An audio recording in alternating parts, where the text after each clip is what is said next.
What is up, everybody? It is Alex from Heavy New York calling from the altar again, and this time we are here with Kann of Heart of a Coward. It is so great to have you here, man. Thanks for coming on the show today. Dude, thank you. I'm loving the setup. The altar looks sick. Thanks, man. The beautiful thing about every time I get to speak to a band from Europe, it's usually very early in the morning or late at night when I'm not at work, so I always try to bring it out as much as I can. So nice. Yeah, cool setup. You got the good time. You got the good time today. Yeah, but it's so awesome to have you here with your new album. This Place Only Brings Death is absolutely incredible. Was there sort of like a vision that you had in mind going into the making of this album? Was it sort of like continuing in the vein of albums such as Severance or Deliverance or whatnot, or was this trying to like bring new territory or be like a new beginning for Heart of a Coward?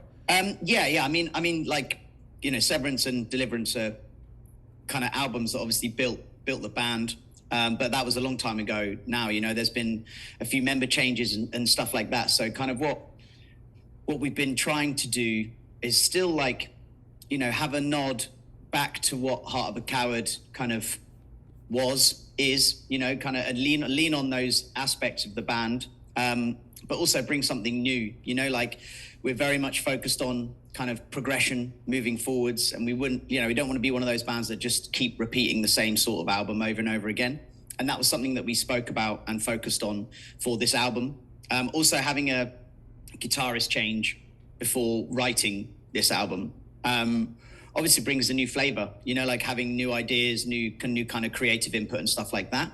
But ultimately, yeah, like this is where I feel, well, no, as a band, we feel where, so I was new to the band on the last album, but when we were looking at that creatively, they were still trying, now we look back at it, not when we were doing it, but, you know, kind of reflecting on it. It was still trying to be the older sound with the older singer, but with me kind of sitting on top. It never really gelled enough for us to kind of work for like to my strengths, or like to really kind of work as a unit together. It was still very much like instrumentation and vocals, and we just tried to make it work. And there's certain parts when I listen back to it that just didn't, like, I'm super proud of the album, but like, you know, on the Disconnect, there's certain parts where I was like, you know, like it didn't quite work or anything like that. But with this album, we came, you know, ready to like essentially it is a new dawn, like for the band, like having a new guitarist, new vocalist, like it's going to change the sound. But the idea was that we play to our strengths and try and keep it heavy,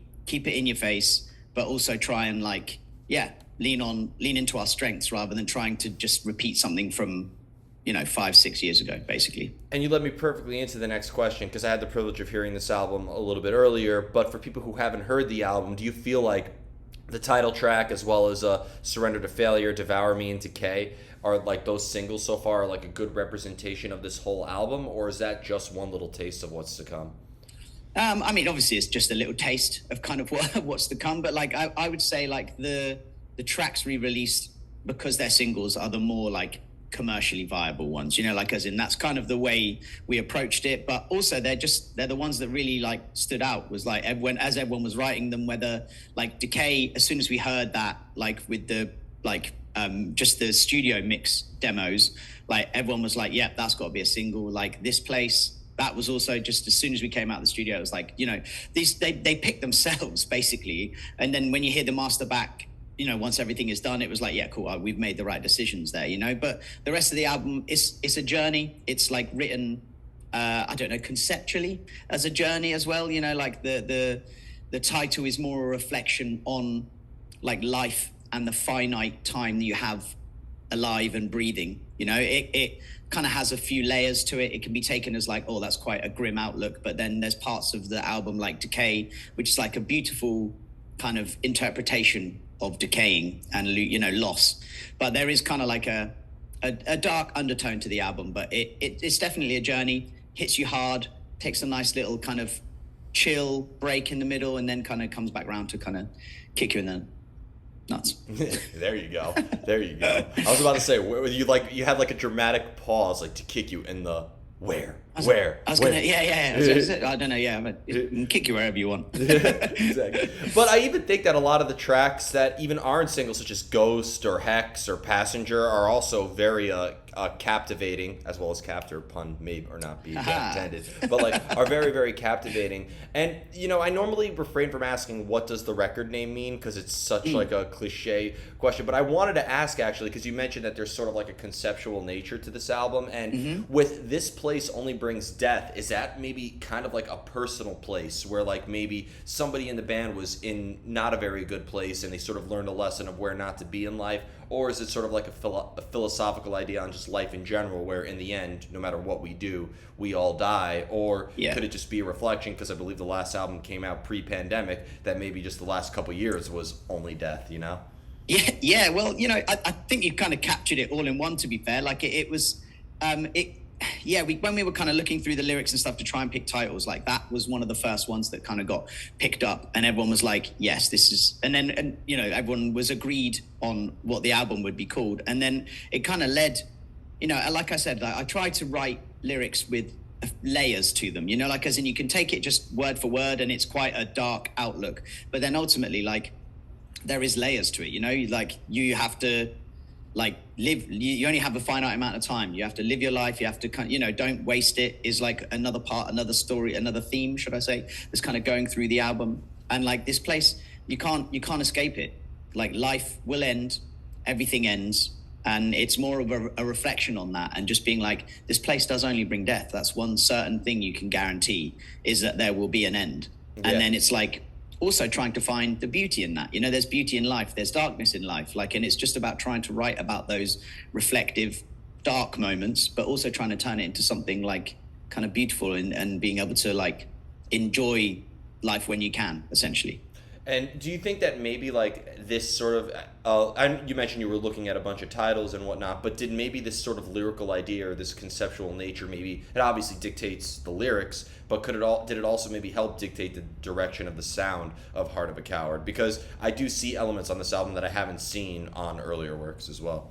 Yeah, well, yeah. So there will be like I said, we had a new guitarist come in for this album, so like he's brought a completely fresh creative side to what we do, he's big into his like modular synths, and kind of geeks out on all of these like handmade little things. I haven't got a clue what it is. He got like a big box, plugs some wires in, makes a noise, and it just goes mental, and there's all these insane sounds. But yeah, Dan, should I say, has brought in like a completely fresh approach to the way we write stuff, and he's really taken on, through learning the older tracks, understood what Heart of a Coward's about, but really brought a freshness to the sound, and really progressed us, like pushed things forwards.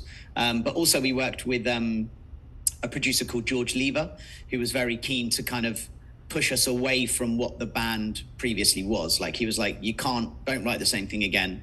Don't stick to the same formula, like push forwards. And so that was kind of why I think, we lean on the old sound, but there is a definite like fresh kind of approach to this album for sure. I'm really glad you mentioned the synth things, because when I listened to Decay and even some parts of Devour Me, I noticed like a little bit of industrial sort of like thrown in your mix there. So I thought like, oh wow, like they're I thought maybe like Al Jurgensen produced this album or something like that. From no, there's literally all Dan just like geeking out and kind of just doing his industrial thing. Like it was awesome, and it worked so well. Like a really, really good addition to the band for sure. Yeah, like I could see, because like before, you have to sort of genre label nowadays, but like, Heart of a Coward did sort of fall under like the metalcore roster and things right now. But after hearing this album, I could see you do, I think a tour with Bring Me the Horizon or Architects would fit just as well as like a tour with like Ministry or even Nine Inch Nails, I mean, yeah, dude, that'd be incredible. But it's like,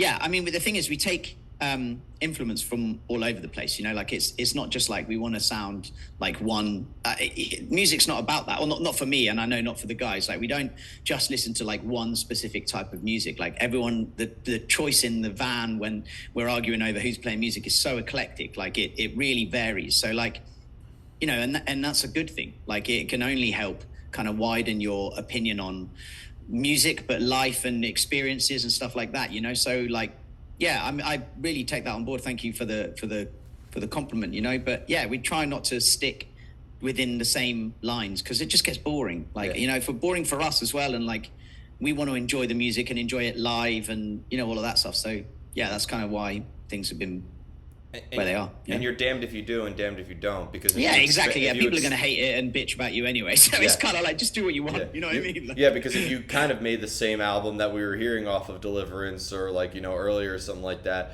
people would be like, oh, why don't you throw a little variety into it? And then like, but then other people are going to be like, what is this? This new album sounds nothing like the older stuff. So yeah, people bitch by nature at this point. Yeah, dude. Yeah, I mean, unfortunately, yeah, the internet is like a real, I don't know.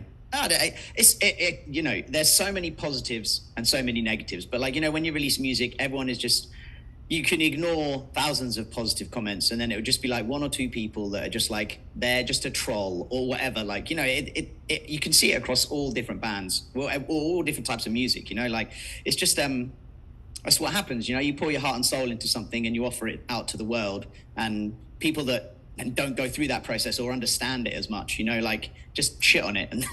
But it's just something, you got to have hard skin if you're in this game, like, and just roll with it and prove people wrong. Yeah. Eventually, it's just the way to do it. You don't want raw skin in this game, which is kind of what I have right now. Yeah, dude. But, yeah. Sorry if the shine from the tattoo is like getting distracting. It's looking good, man. It's looking good. Oh, thank you. That was 7 hours last night. Damn. But and for you, like as a vocalist, when you joined up with Heart of a Coward, was part of you looking at like some of the earlier material from like 2013 or whatnot, being like, okay, I need to bring some of this in here. I need to learn how to do this. Or were you kind of like given full range where they're just kind of like, yep, bring whatever you want to the table? Yeah. They were like, bring whatever you want to the table completely. I mean, I joined the band like as a fan, like I was a fan before, knew the band, knew the guys. So for me, it was awesome. Like I absolutely still love playing those older songs, but like the thing is, like, me and Jamie, the old singer, are like, it's not worlds apart. We're very similar. Like I just have a naturally a higher voice than him, but like we scream in a similar-ish technique, but his strengths aren't my strengths. And the guys knew that they wanted to try and move away from kind of that sort of side of things. But ultimately, like, it was not like, I think the only thing I would change is like we did, I was announced with the band. We released a song called Collapse, played like a handful of shows, like less than 10 shows, and then jumped straight into the studio, like to record the Disconnect, and then toured it afterwards. And I would have loved to have had more opportunity to tour the old stuff first, to really get comfortable with it and really get embedded with it before going into the studio for the Disconnect. But like, that's just the way things happen. And, Jamie's an incredible vocalist. I've learned so much from him.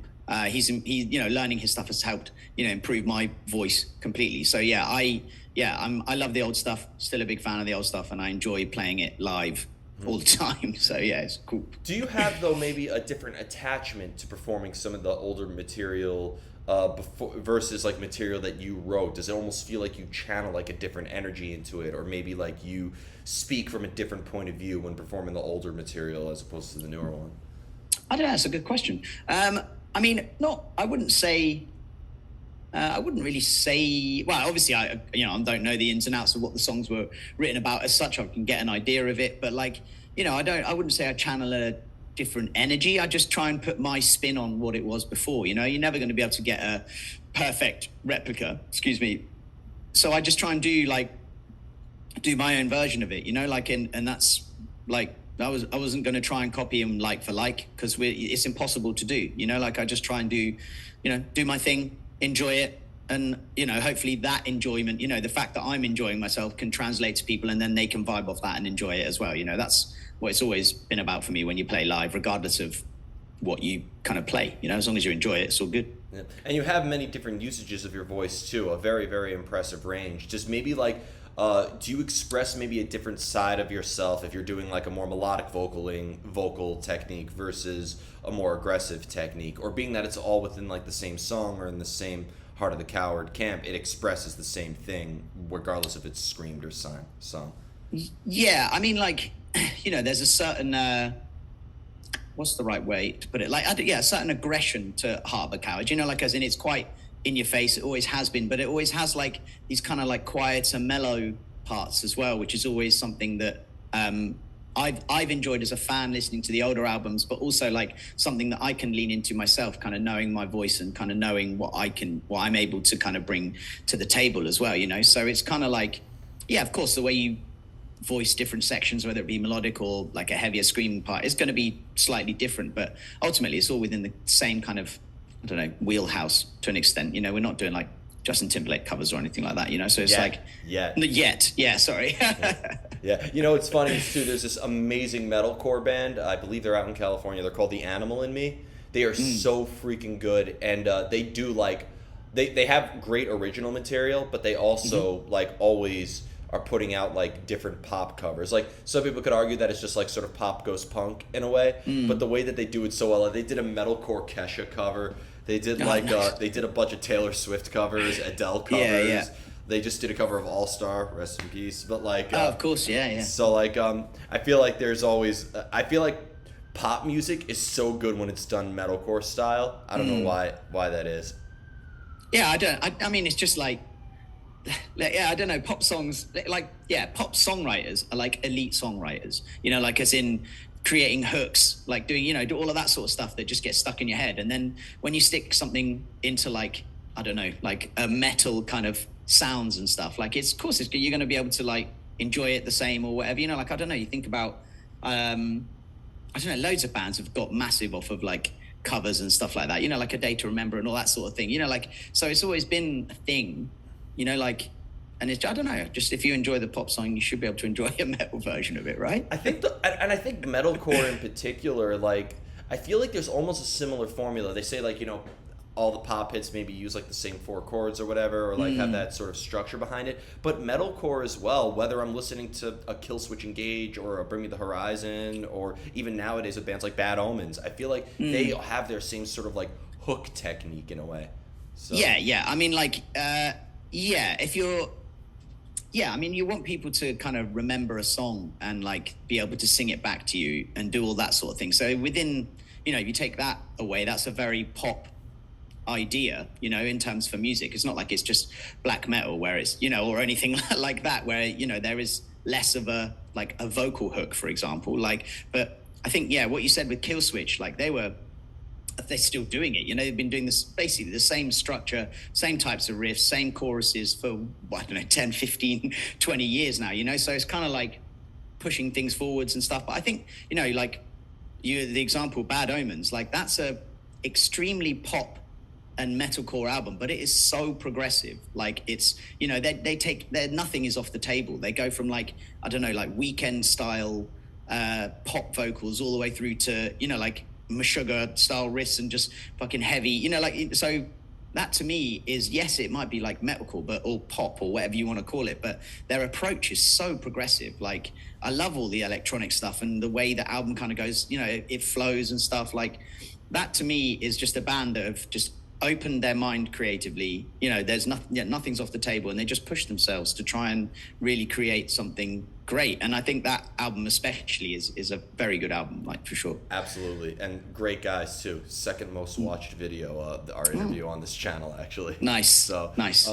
But for you, when it comes to writing lyrics or vocal patterns, do you prefer to be in the company of your bandmates when you're all writing together, or do you prefer to be alone in isolation, because isolation is such a great fuel for creativity after all? Yeah, I mean, lyrics wise, yeah, I'm very much on my own. I prefer to kind of put something down, and then I share it with the group to kind of be like, look, this was the idea, this is what I'm trying to say. Does it make sense? Do you like it? Is there anything you would, you know, change or whatever? But when it comes to like actual lyrical, like patterns and stuff like that, if I'm like, for me, like I've got a little setup here, I can kind of do my own recordings and stuff like that. And I tend to like craft songs on my own. But then if there's certain sections where I'm like, you know, I just can't get this to work, or it's not quite happening, then I just offer it to the guys and be like, look, can you help me with this? I need like a pattern that's going to fit over here, or like, is there something we can do for, you know, over the chorus of here, you know, like, so I'm very open to the guys' input on my vocals and on kind of how, on like patterns and melodies and stuff like that. So very not, you know, but then when it comes to lyrics, I'm very much kind of on my own, finish it up, get to somewhere where I'm happy, and then share it to see what the guys think about it, pretty much. Is all of the lyrics or all of the music that we hear, is it all coming from within in a very personal, emotional spot, or has observation or maybe like, looking out into the world also been like a means of inspiration? Yeah, I mean, like for me, especially when it comes to kind of writing lyrics, I feel like you have to live something to be able to like reflect on it. You know what I mean? Like, and for me, like you can't go through the past couple of years with the pandemic and all this sort of stuff and like come out all rosy and like, woo, everything is great. You know, like I said, that's why I when we started writing again, there was nothing positive that was coming out. Everything was like that, like if I thought about personal circumstances, it was a bad place. If I look at the world in the UK, like the government had fucked the country, like all of these different things, like everything was going fucking wrong. People were losing family members. There was nothing like, that's why when we were like, I wrote the lyric, this place only brings death. And then we were like, fuck, this works. So, it's so poignant for the time that everybody has just been through, And for me, like, yeah, I prefer, like, my lyrics are always a little bit, self-reflective, a little bit kind of, I just write about what pisses me off. Sometimes it could be politics, society, or whatever. Sometimes I piss myself off. I do things to, you know what I mean? So it's like just trying to reflect on that and get that across in like, for this album, it was very dark, but quite poetic and trying to like, shine writing the core of the idea when you're in a bad place, and then coming back to it later and being like, oh, that's cool. Like, and trying to like build something from that. Essentially, was kind of the process for me, basically. Well, when that type of energy or negative energy, if you will, is like the fuel behind the fire, I've always said that sometimes artists can become victims of their own product, where like, the darkness and negative aspects of the world kind of like defeats the purpose of creating, defeats the purpose of catharsis when creating art in a way. So like, do you find that maybe using that sort of pissed off energy, it works great in hardcore and death metal and metalcore and all that, but is it also maybe just as deteriorating as it can be cathartic? Yeah, totally. Like, if you I don't know, you're in a bad way, you kind of write down some notes and stuff like that about kind of being in a dark place or whatever, and then you come back to that 6 months, 3 months, whatever, however later, and then you've got to dissect it, go through it all the time, like, and just try and make sense of what you're saying and just repeat it over and over again to get it to a point where you're willing to share that bad place with, first of all, your some of your best friends in the band, for them to understand it, and then being able to go and record it and then offer it out to the world, like it's like it, and then you got to play it live however many fucking times when you tour it. Do you know what I mean? It's kind of like, I can completely understand that, and I guess we'll see in a couple of months, maybe. Like, we'll see how this touring cycle goes. Yeah, it's almost like a myth you could write. Like, every time you play this song, somebody drops dead. Every time you play this song, somebody's born. Every time you play this song, somebody's made. Yeah, exactly. Yeah. Like, exactly that sort of thing. Yeah, for sure. I might have just described all of Sleep Token's catalog, but I think you've just done that exactly. Yeah. And I have a few more questions for you. Yeah, sure. But when it comes to playing live, is there at all a similar energy that goes into playing live as songwriting in a way, or do you almost consider them two completely separate arts altogether? I mean, well, yeah, they are two separate arts. Like, you could be an incredible songwriter but not being a very good live performer. Like, there is a definite gear change, should we say. I think one thing that Heart of a Coward is very good at doing is understanding what would translate live and what would be a really strong like idea or like a vibe for a live show. Like, what we're all about, like, chaos, people jumping, mosh pits, whatever, sweaty, disgusting, rowdy shows, right? So it's about trying to translate that energy when you're just like sat together, like trying to create that sort of thing, but also having an idea, like knowing how like crowds can react, or what reaction you want to get, is probably a very good way to approach bridging that gap between those two.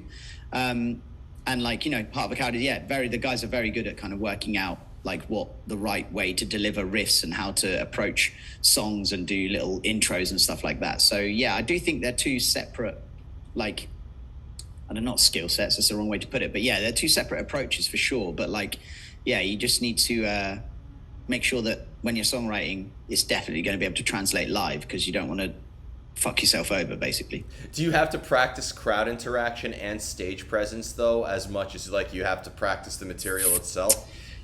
Not as much. No, like I've been in bands and kind of touring for a long time. Like as in the crowd interaction and kind of speaking to people has never really been a problem for me as such. And I think the key thing is always for me is if you're having fun and you're smiling, that's going to translate regardless of whether you're fucking screaming at someone or like singing them a lullaby. Do you know what I mean? Like as in, if you're having fun and they can see that you're having fun, it translates. Like, and that's the most important thing. I'd hate to just be like, I am angry and pissed off, don't get me wrong, but I'm fucking having fun whilst I'm doing it. You know what I mean? Like, and that to me is the most important part about being on stage. You know, you can just stand up there and just have fun and let that translate, you know, because that's the most important thing. But here's the brain picky question about playing live, because in the end you are just taking the material and you're replicating it in a live setting, and you do that show after show. So is there anything remotely creative about playing live?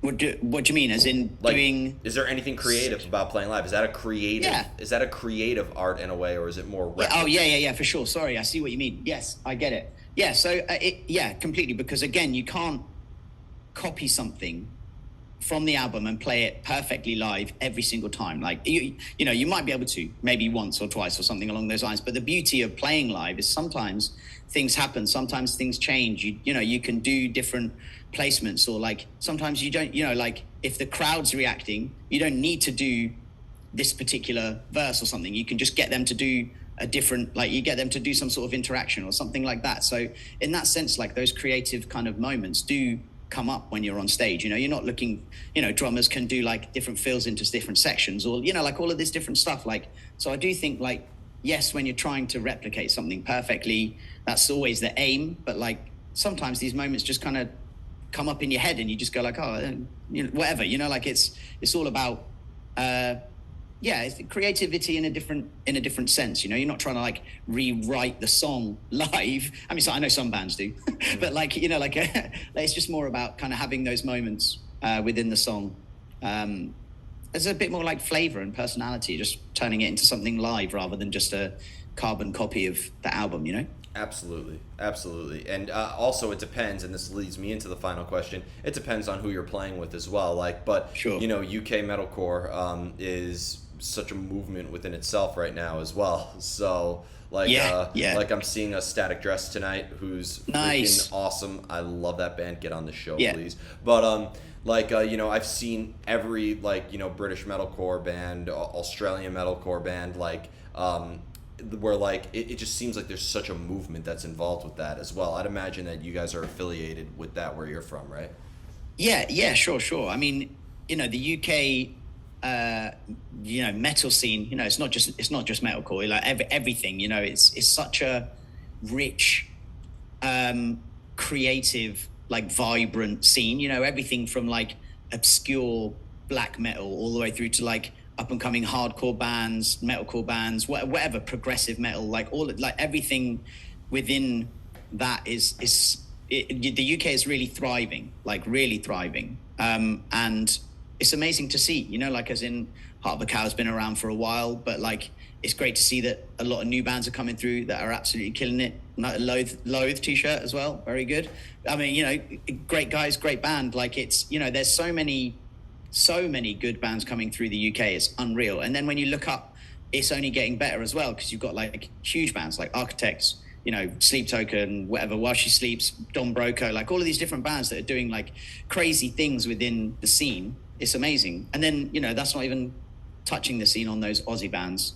Australia's been killing it for years now, and it like upsets me how good those bands are sometimes. I've always said metalcore is the UK's greatest export, because the two other metalcore capitals are Australia and Massachusetts. So I'm starting to think that maybe it is like maybe this is like, mark my words, the next big metalcore capital is either going to be India, South Africa, or we don't have many metalcore bands in New Zealand. We have Stepson, but that's about it. Like I'm thinking of, I could think of off the top of my head. But like, yeah, just watch. Every former UK colony is going to be a metalcore capital. Yeah, yeah, cool. Yep. I look forward to it. That's going to be cool. Yeah.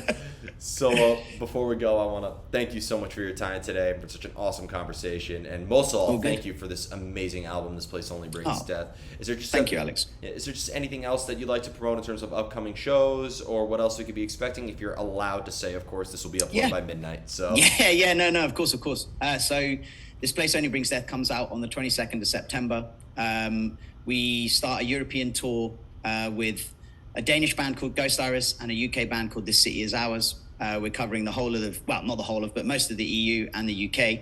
That starts off on the 29th of September. If this goes out before then, make sure you grab a ticket. All of that stuff you can find on our socials. But yeah, thank you, Alex. Really appreciate the chat. Anytime, man. And Ghost Iris is awesome too. I spoke with them before. Great band. I'm buzzing. I can't wait. It's going to be sick. Oh my God. Like, that's epic too. Interesting package as well. Thank you so much. Everybody, we are here with Heart of a Coward. This Place Only Brings Death, out September 22nd. Be sure to pick that up. This is Alex from Heavy New York, and we will see you next time. Peace.